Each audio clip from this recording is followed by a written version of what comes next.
অবশেষে এবার মুকেশ আম্বানিকে নিয়ে বানানো ভাইরাল অডিও নিয়ে মুখ খুললেন জায়েদ খান। চিত্রনায়ক জায়েদ খানকে অনেকে ভাইরাল ম্যান বলে ডাকেন।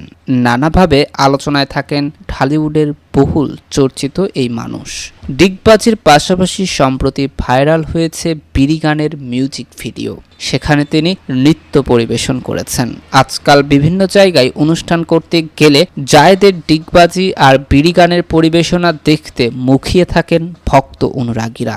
সেই সঙ্গে প্রচুর ট্রোলিংয়ের শিকার হন এই অভিনেতা। সম্প্রতি গণমাধ্যমে দেওয়া সাক্ষাৎকারে এই বিষয় নিয়েও কথা বলেন। এই বিষয়ে অনলাইনে প্রতিবেদন প্রকাশ করেছে বেসরকারি সময় টেলিভিশন। ওই সাক্ষাৎকারে অভিনেতা বলেন, আমি সবার ট্রোল মেনে নিই, কারণ সবাই অর্থ খরচ করছে আমাকে দেখতে। সময়টাই আসলে এমন। আমার কিন্তু কোনো বাজে অভ্যাস কিংবা নেশা নেই, তবে আমার একটা ফ্যাশন হচ্ছে ভালো পোশাক, জুতা, ঘড়ি, পারফিউম এগুলোর পেছনে টাকা খরচ করি। পাশাপাশি মুকেশ আম্বানি জায়েদ খানকে কল করেছেন ছেলের বিয়ের দাওয়াত দিতে। এই ধরনের একটি অডিও রেকর্ড সম্প্রতি ভাইরাল হয়েছে, কিন্তু অভিনেতার সময় না থাকায় দাওয়াত ফিরিয়ে দিয়েছেন তিনি। কারো তৈরি করা এই মজার অডিও নিয়েও কথা বলেন জায়েদ খান। এই প্রসঙ্গে জায়েদ খান বলেন, দেখেন অডিওটিতে মিলিয়ন ভিউ হয়েছে, মানুষ তো শুনছে, সামাজিক মাধ্যমে আলোচনায় না থাকলে হারিয়ে যেতে হবে। এবারের ঈদে জায়েদ খানের সোনার চর সিনেমা মুক্তি পেয়েছে।